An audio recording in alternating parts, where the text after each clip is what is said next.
그리고 또 한 가지, 성경 전체어로는 중요한 법칙이 있는데 항상 첫 번째는 실패작입니다. 그렇죠? 항상 두 번째가 세워지잖아요. 우리 이걸 좀 확실히 기억할 필요가 있습니다.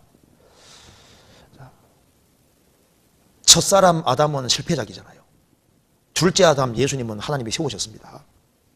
그렇죠? 아담이 가인과 아벨 낳았는데 가인 대신에 아벨입니다. 이삭이 에서와 야곱 낳았는데 에서 대신에 야곱이잖아요. 아브라함이 이스마엘 낳고 이삭 낳았는데 이스마엘 대신에 이삭이잖아요. 요셉이 축복할 때도 므낫세와 에브라임인데 야곱이 축복할 때 엄마 이제 손을 이렇게 엄마 쳐서 이렇게 동생 쪽을 더 축복해 주셨습니다. 항상 왜 둘째 것에 축복을 해 주실까요? 이게 뭘 말하냐면은 아담 안에 속한 것은 다 폐해지고 둘째 것, 예수님 안에 있는 것만 다 영원히 남을 것을 보여주시는 거예요.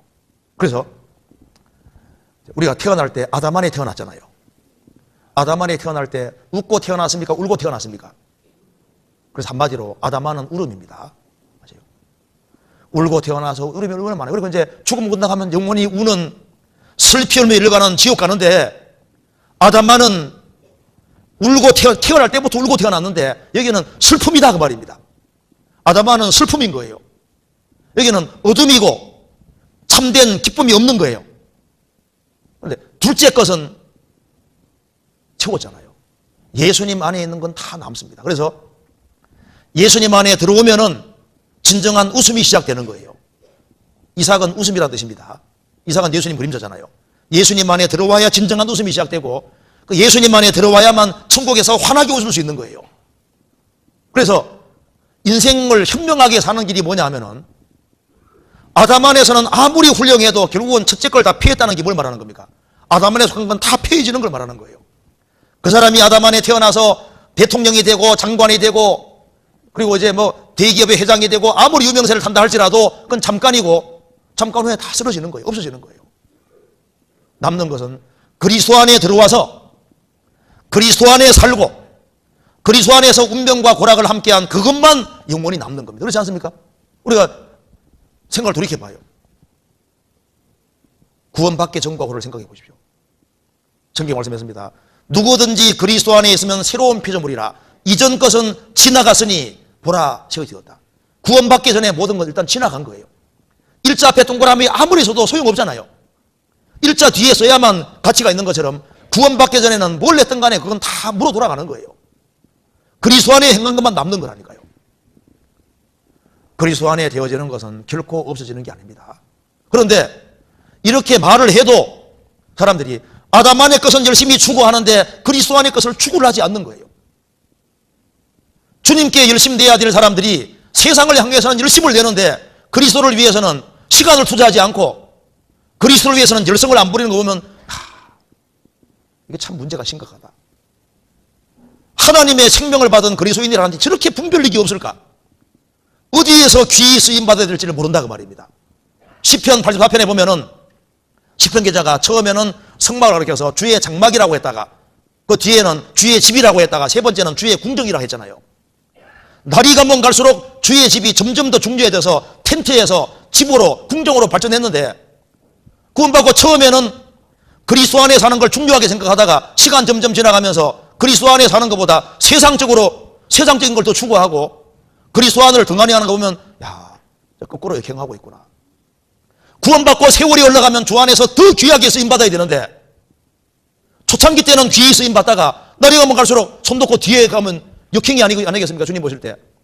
구원받고 점점 더 주 안에 들어와서 더 귀하게 쓰임받기를 주님 원하지 않겠습니까? 그렇잖아요? 뭐가 중요한지를 모른다 그 말입니다. 전도서 1장 보시겠습니다. 전도서 1장 2절입니다.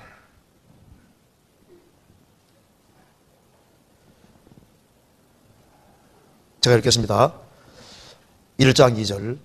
전도자가 가로되 헛되고 헛되며 헛되고 헛되니 모든 것이 헛되도다. 사람이 해 아래서 수고하는 모든 수고가 자기에게 무엇이 유익한고. 8절. 만물의 피곤함을 사람이 말로 달 수 없나니 눈은 부하도 촉함이 없고 귀는 들어도 차지 아니하는도다. 이미 있던 것이 후에 다시 있겠고 이미 한 일을 후에 다시 할지라. 해 아래는 새 것이 없나니 무엇을 가르치려기를 보라 이것이 새 것이라 할 것이 있으랴. 우리 오래전 세대에도 이미 있었느니라. 이전 세대를 기억함이 없으니 장대 세대도 그 후 세대가 기억함이 없으리라.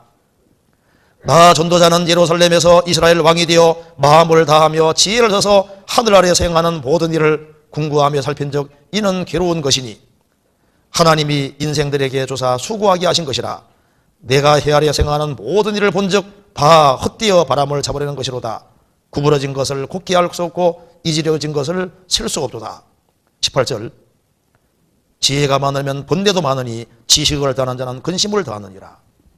이것이 해 아래에서입니다. 해 아래에서.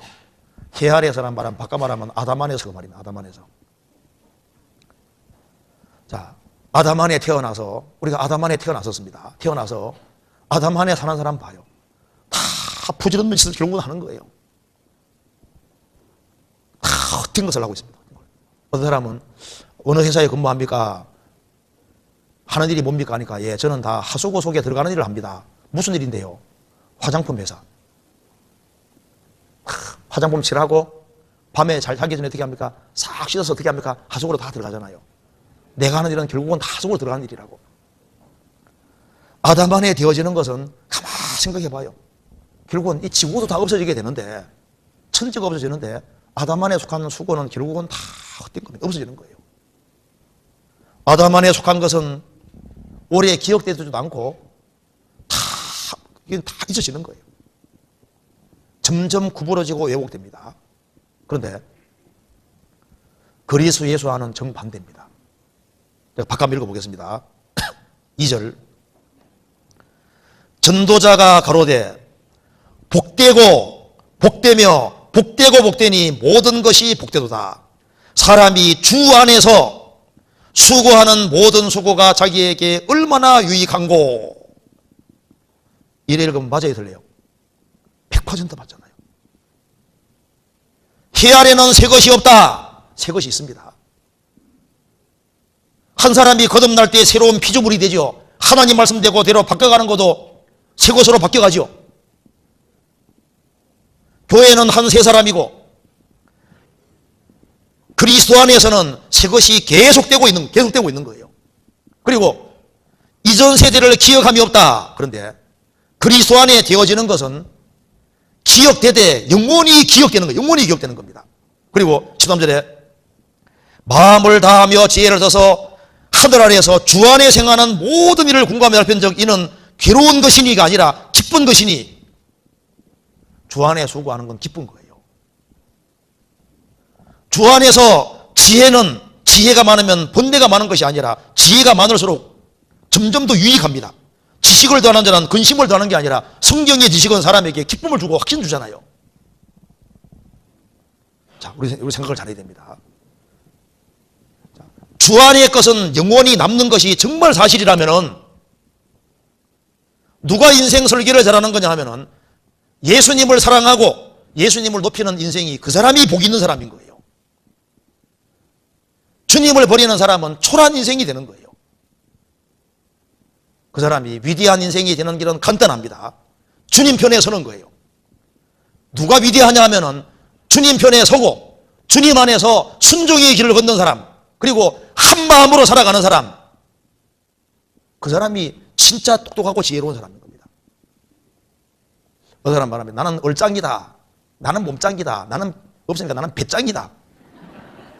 그런 사람들, 그리스도를 믿는 사람, 우리 시대에 매니아가 많아지는데 커피 매니아가 되지 말고 누구 매니아가 되야 됩니까? 예수 매니아. 예수 매니아. 커피 먹지 말란 말이 아닙니다. 요즘 많이 먹는데요. 건강에 좀 먹어야죠. 그런데 매니아가 참 많아지는데 예수 매니아. 야, 저 사람은 정말 예수에 미쳤구나 소리 들으면 얼마나 좋아요. 우리가 주 안에서 쓰임 받아야 되는데 주 안이 어디냐 그 말입니다. 주님이 머리고 우리를 구원하신 분은 주님이잖아요. 교회 주인이 목회자가 아닙니다. 누가 교회 주인이에요? 주님 피로 값주고 사서 무리로 연결시킨 분이 주님이고 주님이 교회의 머리로 계신데, 구약 시대 때는 하나님께서 이스라엘 통해 일하셨고 신약 시대 때는 교회 통해서 일하시기 때문에 교회 안에서 귀히 쓰임 받아야 됩니다. 주의 직분을 사모한다는 말씀도 있잖아요. 주님께 쓰임 받는 그거 진짜 지혜로운 사람인 거예요.